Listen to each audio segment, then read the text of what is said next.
Compromiso por Galicia, formación declarada galeguista nos seus postulados políticos, propón unha candidatura de partidos galegos de cara ás eleccións xerais do 28 de abril.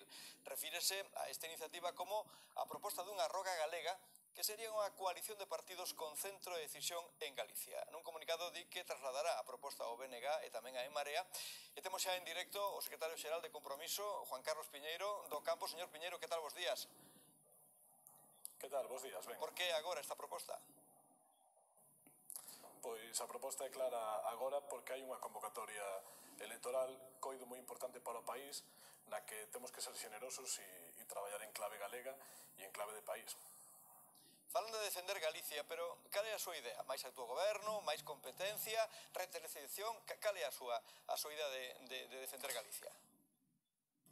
Ben, a idea está clara, é dicir, houve un pacto no ano 81 entre a sociedade galega, a clase política e o Estado, que foi o Estatuto de Autonomía, un estatuto que está sin traballar dende aquela e que compre traballar e onde hai que traballar precisamente no Estado, no seu desenvolvemento, competencias, autogoberno, sin ir contra naide, pero xestionando o que é noso.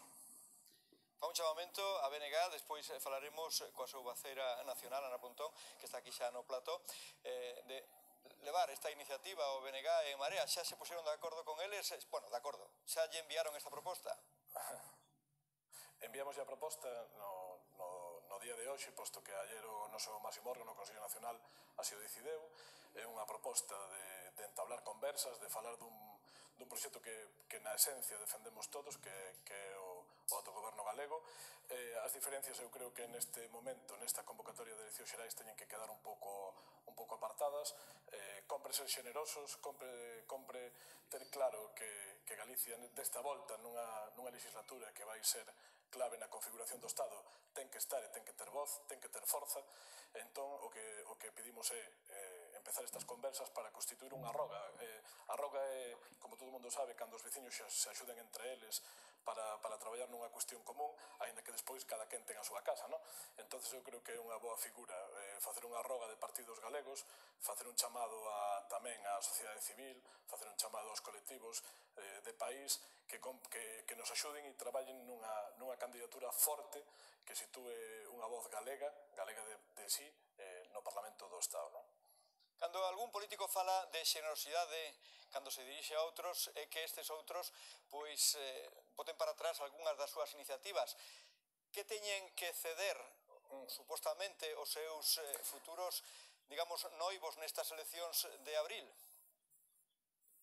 Non é cuestión de ceder ou non ceder, é cuestión un pouco de poñer en forza o común, o que nos defende a todos, non? E cando falamos de xenerosidade está claro, é dicir, os partidos a veces tamén nos gusta moito mirarnos ao ombligo e compre traballar un pouco para a sociedade, non tanto para a vida partidaria, que tamén é, digamos, é a eiva que temos os partidos, por iso falamos desa xenerosidade, poñer Galicia por diante, poñer Galicia no centro de decisión e ser xenerosos en ceder espacios, incluso ceder espacios á sociedade civil, aos colectivos que nos poden axudar a dar unha visión máis transversal e máis potente do que é o noso país.